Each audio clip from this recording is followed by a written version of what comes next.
Hey everyone, it's Alexander Robinson. Welcome to the channel, and this is my review for Sinners, which is the latest movie from Ryan Coogler and stars Michael B. Jordan. On the surface, the plot is pretty basic. You have two twin brothers, both of them played by Michael B. Jordan, who return to their hometown only to find out that there's a vampire infestation. That's all I can really say about the movie, because there's so much more to it than just a vampire film. You've probably heard about the word of mouth of this movie left to right. Everybody is just in love with it.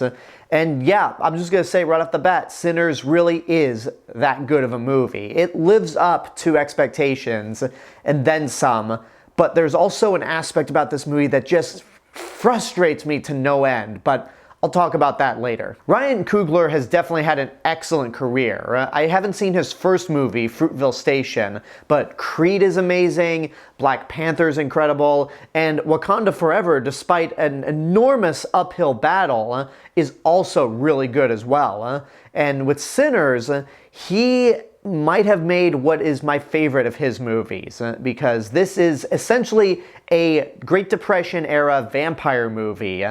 And it pulls a lot of elements from several other horror movies, but it manages to not feel like rip-offs of those other films. It's its own original thing. The one movie you will hear everybody compare this to is Robert Rodriguez's, and Quentin Tarantino's, to give him credit, From Dusk Till Dawn. I haven't seen From Dusk Till Dawn myself, but I am very much aware that it's essentially one movie, a crime film, that completely transforms into a goofy vampire action movie. And this movie definitely has that switch as well, where the first half is essentially about two brothers returning to their hometown to build a juke joint for the black community, because this is a period of time where it's essentially the Jim Crow era. But out of nowhere, it turns into a vampire movie halfway through. But what makes this movie better than From Dusk Till Dawn, or at least from the clips I've seen from Dusk Till Dawn, is that it keeps a consistent tone. When you get to the vampire stuff, it is fully serious.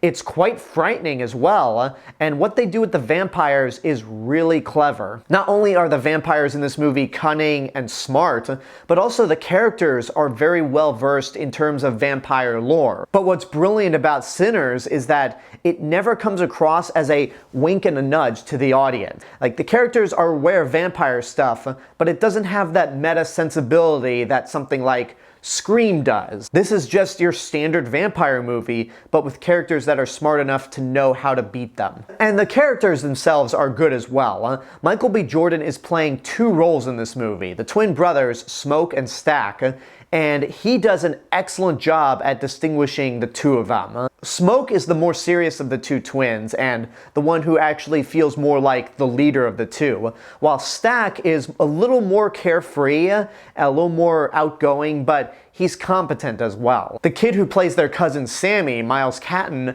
is good as well, and he gets a really great story that has a really nice resolution at the end of the film. Hailee Steinfeld is fantastic, although I wish the movie didn't spoil the fact that she ended up becoming a vampire. I wish that was something you saved for the movie. Wunmi Mosaku is also fantastic. You might remember her from Loki and Deadpool and Wolverine, and her character has a really strong story with Michael B. Jordan's Smoke. And Delroy Lindo is fantastic as well. He's an actor that never disappoints in whatever movie he's in. Even if it's something as bad as the remake of Point Break, he still manages to be the best part of the movie. Except this time around, he's surrounded by so many great actors and great elements. Another amazing aspect about this movie is the music. Ludwig Göransson once again scores this movie, like he has with all of Ryan Coogler's films. And he basically delivers a 2-for-1. He has a score that, for a good chunk of it, feels like blues and has this very Great Depression era feel to it, especially in the South. But then when you get to the vampire stuff, he delivers a score that is so good, it should be played at Halloween Horror Nights, because it captures that horror atmosphere perfectly. This not only is my favorite of his scores, but more or less proof that he is just one composer that can make all kinds of different sounds. For example, The score for Oppenheimer does not sound like the score for The Mandalorian, which does not sound like his score for Black Panther, which also does not sound like his work on Community. The cinematography is also fantastic. It's very well shot with a lot of long takes and a lot of sequences filmed in IMAX. I only managed to see this movie at a LIMAX screen at the Grove, but I really would love to see this at City Walk, which has a true 8-story IMAX screen, because even in a standard smaller IMAX screen, those sequences are just breathtaking. And the whole movie is just cinematic perfection. So what exactly frustrates me about this movie so much? Well, it's not so much the movie as it is the marketing behind it. I really wish that they found a way to market this movie to where you didn't know it was a vampire movie. Especially with that second trailer where they spoiled Hailee Steinfeld's turn as a vampire. I wish that wasn't in the trailer whatsoever. So this movie ultimately suffers from the same problem that I had with Abigail, in that you go into it expecting a vampire movie, but it takes a long time before you actually get to the vampire stuff. However, much like with Abigail, that doesn't really ruin the movie itself, and Sinners is certainly a movie that is worth seeing in your lifetime. It takes elements from Dusk Till Dawn and George Romero's Night of the Living Dead, but manages to have its own identity. It has its own style, it's very well directed, the acting is perfection. It's just an amazing movie overall, and something that you have to see in theaters. If you could see this in an IMAX theater, please do it, because that's the way to see this movie. And for future generations who will end up seeing this movie, I envy them if they go into it not knowing that it's a vampire film. This is easily one of my favorite movies of the year.